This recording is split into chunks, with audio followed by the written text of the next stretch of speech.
you want to use me or do you want to use CJ? Do you want to switch his name? Do you want to do it? I'll do it. You're going to hurt me? No. My cat. So guys, I've been on the receiving end of that grip break forever, and I've always tried to copy and try to get, but sometimes for me, just because my hands are smaller, I think, or I'm weaker, I don't know. But I feel like sometimes I have to do something, and everybody here, brown belt, black belt, you guys all know this stuff. But like I feel like I have to do something to kind of make him concerned about his grip. So what I'll do is I'll push it in, and then I'll mess around with a wrist lock, and then I'll break the grip. You know, so like a lot of times I'm here like this, I'm pulling. If there's somebody very strong, I'll come here, I yank the sleeve, and then I get the bend of the wrist. And then I'll kind of pull the elbow up into me and turn into it. If I get the wrist lock, great. If I don't, then I'll hit my drag. You know, but either way, let's start with something else. So, yeah, I just feel for me, like, I don't know, like, that's a tough grip sometimes to break, and if you give somebody something else to think about, right? So, you guys want to do the wrist lock that he did on me?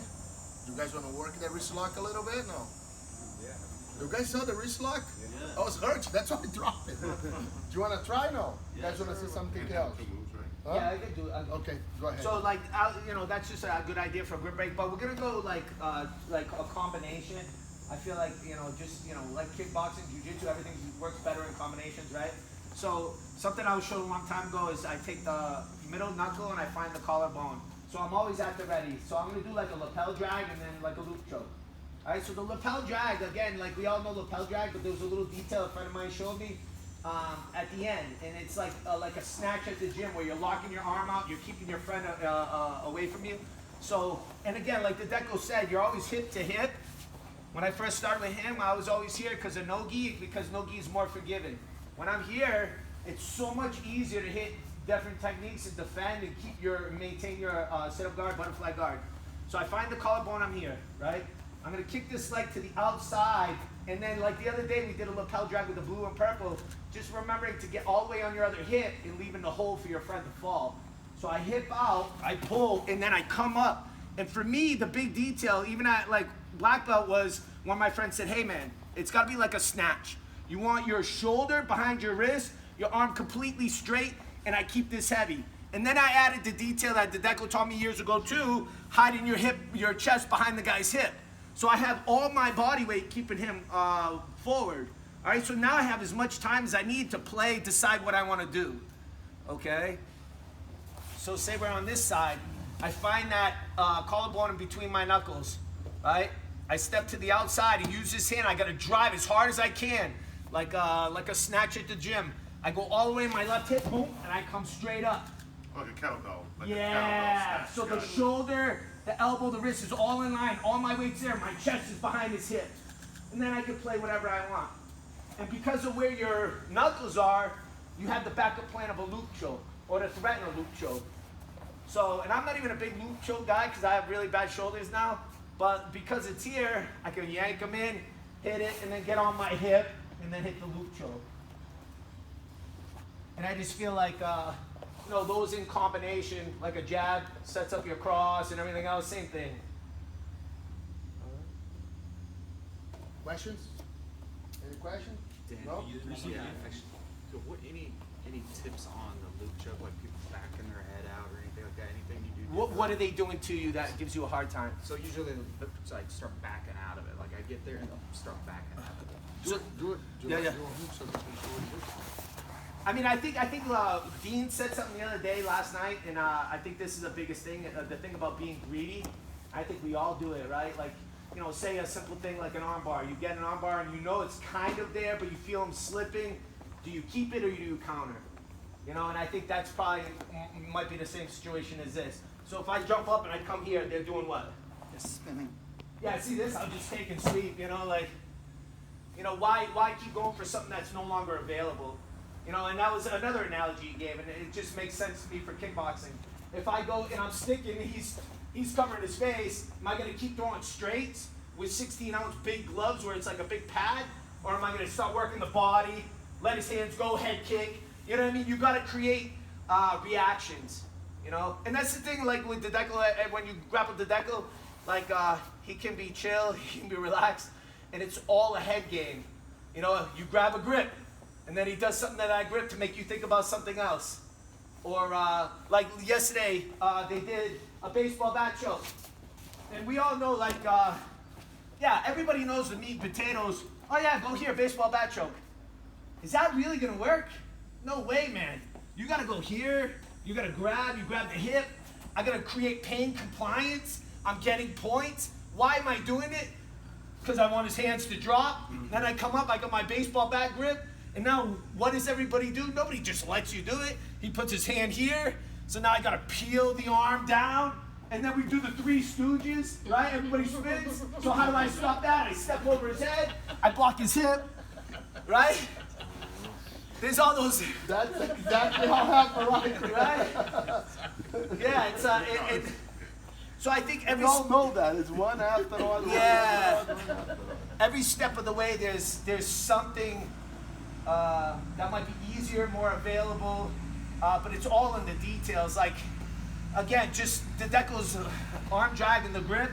I've been seeing that, I don't know, 2003, 4, whatever. And since then, and I still now just said, oh shit, there's a new detail. Don't forget that detail, you know? Oh, did I say too much, too many things? No, I like that. I like that snatch. I was just thinking how I do a lot of collar drags, and I end up like here, and then getting up. Yeah. Here, end up here. Yeah. It's good how he Which stretches. is much different. Gonna show You you do one more time, please. that stretch on the arm, it's really, and I'm telling you, know what I noticed too? When Danny did that snatch, like my base, it's funny, most people when I'm dragging me, and usually I fall when I strong base on the floor, I mean, they still go to my back, but what happened to Danny, I felt like it got more spread out. Makes sense, almost like my feet came up too. Does that make sense? Yeah. Instead of more here, I felt you more like, kind of like a plank type of thing. Does that make sense? That's how kind of felt. I felt different. Yeah, because a lot of times when you're just doing that arm drag here, boom, the guy lands kind of like. Yeah, that's this. what I'm talking. I didn't land like that. No, I landed like I felt far away from him. Do you ever use Deco's kick, that knee kick with the loop choke? I gotta tell you, now I will. Yeah, because I never saw that little piece there, and I was telling my partner, I said, God damn. Like, again, I train with the Deco, you know, a lot, and you never know enough. You know, the good thing about Jiu-Jitsu and the bad thing, right? If you have a weak mind, it's bad, but you're never good enough, right? So you should never say, oh, I'm good, because you're not. You're never good enough. You got to keep going, man. You know, it never stops, right? Yeah. I think what Laborio said the other night, like, and I remember, you know, as you guys, you're all black belts, brown belts, but I remember thinking, like, oh yeah, when I hear a black belt say, oh, it's like starting over. When you're coming up, I'm like, oh, that guy's just being super humble. I don't believe that guy. Then I got my black belt, and I was like, oh shit, it's like starting over, you know, like, yeah. I'll tell you guys this: be eye open to learn from everyone. You know, anyone. Can I show you guys? Then we're gonna show you guys a choke that I learned from a white belt. It's not a blue, not a purple, a white belt. And I do believe white belts, they are the most like sincere grapples because they have no idea what they're doing. They're only gonna do what comes to their mind. And this guy did this choke. Maybe you guys saw these before. I never seen. So the kid was here with him. He had no idea what to do, right? He went, he grabbed his pants here. From this, he got the collar here. And then he choked the kid. That's pretty cool, actually. I learned it from him. You made that up. I stopped it. I stopped his man. I said, stop, what are you doing? He's like, oh, did I hurt you? I say, no, do it again. So he's like, he grabbed, he was totally a fear. He just grabbed his pants and like kept holding the guy down. Then he grabbed the collar down here and started going here. The kid stabbed. And the crazy part, the white belt doesn't even train anymore. And he showed me this move. Yeah, he showed me, he tried class. I was like, holy shit. I mean, I never seen before. Like, it was something totally natural he did. Again, out of fear, he grabbed. The whole point was stopping the guy from passing his guard. He was holding tight for his life there. Then he pulled the other collar, the kid stabbed it. Holy shit, stop. Yeah, and even if you cut, you're going into the choke anyway. Yeah, it's crazy. It's crazy. And I did a couple times actually. I don't do that much anymore, but actually I did this stroke a couple times. I added to my game a couple times when people used to do the one under, one over a lot. So Okay. Chris, don't do on me. I'm gonna have that choke on you. Can you show that snatch? Oh yeah, Danny, they One more snatched time. them. Jim, hold on, guys. Hold on, Jim. Hold on, man.